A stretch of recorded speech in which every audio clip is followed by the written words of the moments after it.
vamos falar aí de prisão.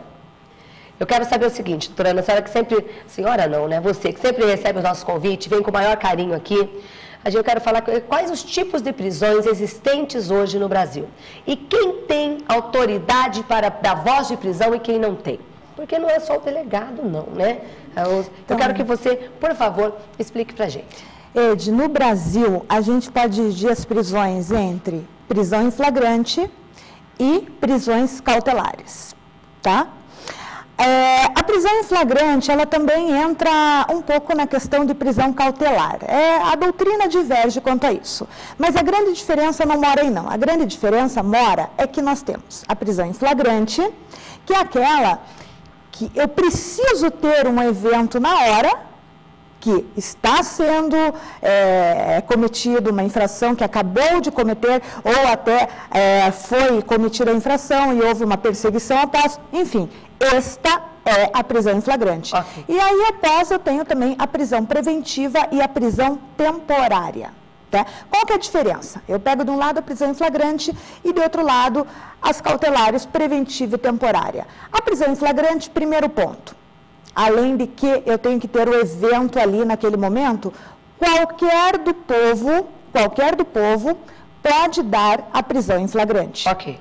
Pode dar a voz de prisão em flagrante. Inclusive as autoridades, delegado, juiz, promotor.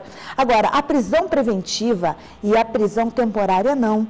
Essas prisões somente por ordem do juiz. Então, muita gente se equivoca com a seguinte questão: o delegado pode mandar prender? Não, o delegado só pode fazer a prisão que nós podemos fazer, que é a prisão em flagrante. O delegado só pode dar voz em prisão em flagrante.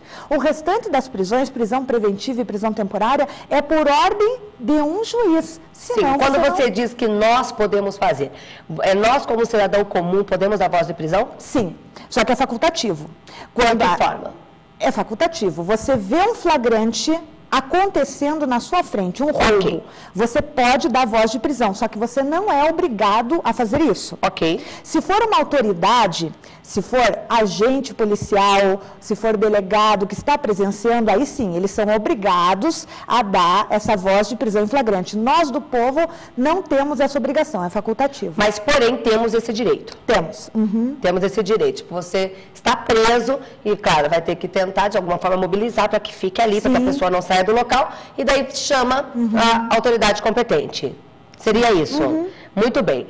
E na questão do caso do Bruno Goleiro, que é uma questão aí que todo mundo soube do caso, até hoje se ouve falar bastante, apesar que já está bem mocadinho, né?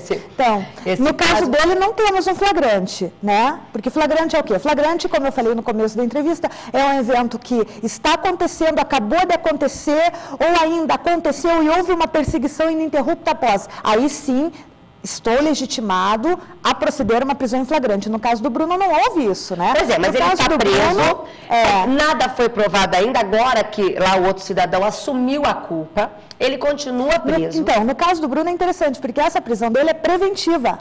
Essa prisão do Bruno é preventiva. E o que é a prisão preventiva? Bom, primeiro, foi uma ordem de um juiz, né? Foi emanada através de uma ordem de um juiz, e a prisão preventiva, como o nome já diz, preventiva, é para garantir a ordem pública, garantir que o detido não venha a se evadir, garantir que ao final daquele processo ele esteja ali para responder no caso de uma eventual condenação. Importante frisar que não é porque ele está preso em prisão preventiva que ele é culpado.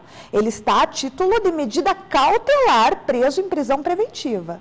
Então, olha só, esclarecimento, a doutora Ana atua fazendo alguns esclarecimentos aqui sobre a questão das prisões no Brasil. Com algumas mudanças agora no Código Penal, como que ficou a questão de fiança? Então, hoje o delegado pode arbitrar fiança em crimes cuja pena seja até 4 anos. Antes não havia essa possibilidade. Então, hoje, delegado de polícia pode arbitrar fiança em crimes cuja pena seja até 4 anos. E juiz sempre pôde e continua podendo também arbitrar fiança, né? Então, a fiança... Mas como que funciona? Porque a gente escuta assim, fulano foi preso, pagou fiança, então, e saiu. Não são todos os crimes que cabem fiança. Por exemplo, tráfico de entorpecentes não cabe fiança. Tá. Crimes hediondos não cabe fiança. São alguns crimes... Quais crimes? Cita alguns crimes que caiba fiança, doutora, por gentileza. Por exemplo, o furto. O furto cabe fiança. O furto. Olha só.